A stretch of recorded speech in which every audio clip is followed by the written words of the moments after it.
अभी एक आदमी टाइटेनिक को घूमने गए थे, उनका भी पता नहीं चल रहा है। अब पूरा फैमिली के साथ गया था, अरबपति था वो। जहाज का एक प्रोटोकॉल है कि अगर कोई जहाज डूब रहा होता है तो समझिए ध्यान से, इसी साउथहैम्पटन बंदरगाह से 10 अप्रैल 1912 को 10 अप्रैल 1912 को टाइटेनिक जहाज निकली थी। टाइटेनिक जहाज निकली थी। आई ससुरी 14 अप्रैल को जाके डूब गई। 14 अप्रैल को जाके डूब गए। बताइए, एक नए नए जाके डूब गए यहाँ पे जहाज। इसका नाम रखा गया था अनसिंकेबल, जो कभी डूब नहीं सकता है। पहले यात्रा में डूब गया यहाँ पर। रीजन था उसका, समझिए ध्यान से। ये साउथहैम्पटन से निकला, एकदम फर्स्ट क्लास निकल गया था। जब यहां पहुंचा तो ये है आपका बफिन की खाड़ी। यहां से निकली थी लेब्राडोर की ठंडी जलधारा। ये एरिया को बर्फ बना देती है, तो इस एरिया में बहुत ज्यादा बर्फ रहते हैं, बहुत ज्यादा बर्फ।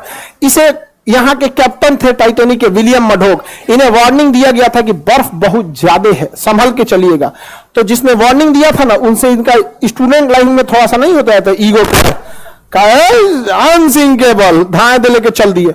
मौसम धुंधला था, उस समय रडार नहीं हुआ करते थे। रडार न होने की वजह से विजुअल अप्रोच करना पड़ता था, दूरबीन से देखना पड़ता था कहीं बर्फ तो नहीं है। अचानक से इन लोग को धुंधला धुंधला दिखा, देखा ध्यान से कि बाप रे बाप, बर्फ है, बर्फ। बर्फ की खासियत है, जितना दिखता है उससे 9 गुना नीचे होता है। बर्फ का दिखने वाला भाग 1/10 और अंदर रहता है 9/10, यानी 10 भाग में 1 भाग दिखता है और 10 भाग में 9 भाग अंदर है। अब इनको ससुरा 3 मंजिला इतना बर्फ का चट्टान दिखा, तो 27 मंजिला नीचे होगा। और इस ससुरा तूने अभी वार्निंग दे रहा है कि टर्न मारो, टर्न टर्न मारो। टर्न मारते मारते मारते कितना इतना बड़ा आते, इतना स्पीड में था कि टर्न मारा। और जब वो वार्निंग दिया तो कुछ देर बाद वहां सुना सब इंजन के पास शांति से घूम रहा था। अनसिंकेबल है हम यहाँ पे। जाके लड़ा, अब पेंदिए फाड़ दिया उसका, पेंदी फाड़ दिया उसका। टाइटेनिक में हो गया सुराख। टाइटेनिक जहाज इतना जल्दी नहीं डूबेगी। कोई पानी वाली जहाज डूबने में कम से कम 7-8 घंटा लगाती है। एगो कटोरा तो नहीं डुबा के देखिए ना टब में, भागेगा इधर उधर। एगो पानी बोतल, एगो 5 लीटर का गैलन खोल दीजिएगा, उसको डुबाइएगा, देखिए जल्दी नहीं डूबेगा। एक आध मिनट तो भी ले लेगा।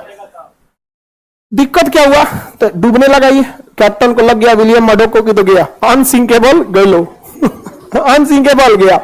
उसने कहा कि इवैक्यूएट, खाली कराया जाए। क्या किया जाए खाली? तो जितने बिजनेस क्लास वाले थे, अमीर लोग, जिनका किराया लाख लाख रुपया था, उनको पहले लाइफ बोट में भरा गया।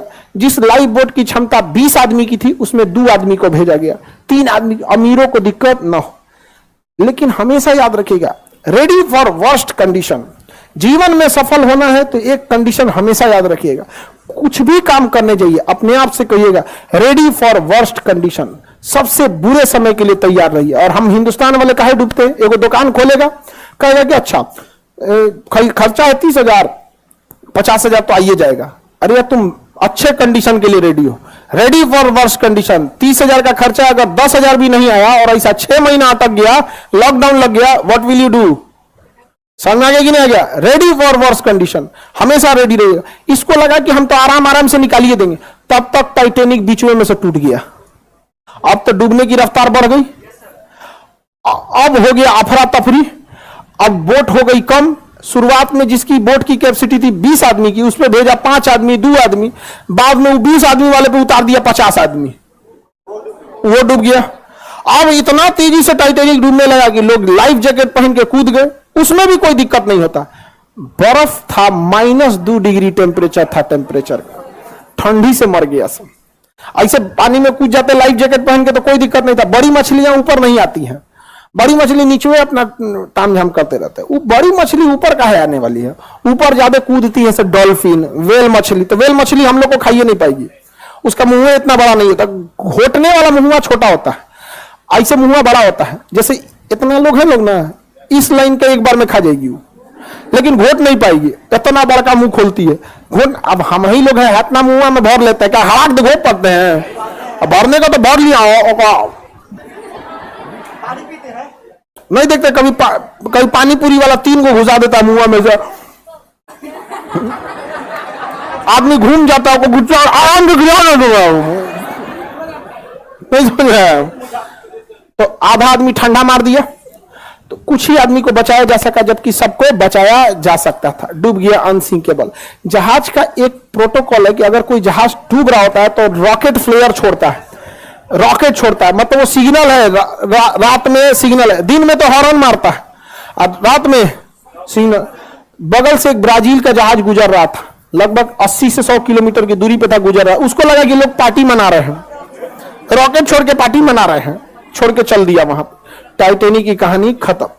अभी एक आदमी टाइटैनिक को घूमने गए थे कि देखे कहां डूबल है, उनका भी पता नहीं चल रहा है। अब पूरा फैमिली के साथ गया था, और अरबपति था वो। छोट मोट का तो छोट मोट आदमी घूमने के नाम पे ननिहाल चल जाता है, नहीं जाना और कौन चीज आएगा वहां। अरबपति तो गए थे टाइटैनिक देखे, जा टाइटैनिक देखने, बहुत खतरनाक है यहाँ पे टाइटैनिक जहाज, एक से एक रहता, कई जहाज गई। इसी में कोस्टा कॉन्कॉर्डिया एक जहाज था जो यहाँ पे था इंग्लैंड के पास, वो भी डूब गया। कोस्टा कॉन्कॉर्डिया, कोस्टा कॉन्कॉर्डिया बहुत बड़ा जहाज था, टाइटैनिक से भी बड़ा। अब उसमें जो डांसर थी ना, डांसर नचनिया, तो जो उसमें डांस कर रही थी, कैप्टन को पसंद आ गई। बस कैप्टन क्या किया ना, उस रास्ते में मोड़ लिया जहां पे गहराई कम थी। आई करी कि इधर चलिए ना, यहां तो अच्छा पहाड़ दिख रहा है, कितना बीच समुद्रों में कुछ दिखबे नहीं करता है, और उब जाइएगा। हवाई जहाज में हाइट पे जाने के बाद उब जाए, कुछ नहीं दिख रहा है, इधर भी नीला, उधर उधर, नीचे कुछ दिखबे नहीं करेगा, बादल आ चुका रहेगा, उब जाएगा। अरे यार क्या लेके चला है, अब उतार दो। शुरुआत में ठीक लगता है कि दिखता है, अरे घर, स्टेडियम, अरे बाप रे बाप, कटोरा कौन चीज है, ये तो फुटबॉल का मैदान है, समझ आ गया कि नहीं आ गया? अब यही सब समझ जाता है। ज्यादा उड़ जाएगा, कुछ दिखबे नहीं करेगा। अब पानी वाली जहाज में भी किनारे रहिएगा, दिखेगा अरे मुंबई शहर, वो कौन सा है, अरे मुंबई वो पूना दिख रहा है क्या, ऐसे। अब बीचों में घुस जाएंगे तो कुछ नहीं, ऊपर आसमान, नीचे पानी, चारों ओर वही, कुछ पता नहीं चले। तो उस नचनिया के थोड़ा मोड़ लो मोड़ लो मोड़ लो, तो साइड में ले गया। साइड में गहराई कम होता, ले आके पेदिया लड़ा दिया, अब पेदिया फट गया, जहाज हो गई, पलट गई। सारे लोग, इतना करोड़ों का लॉस हुआ जिसका कोई हद नहीं। कप्तान को हो गया जेल। कप्तान को क्या हो गया? इसलिए इससे क्या सीखे आप?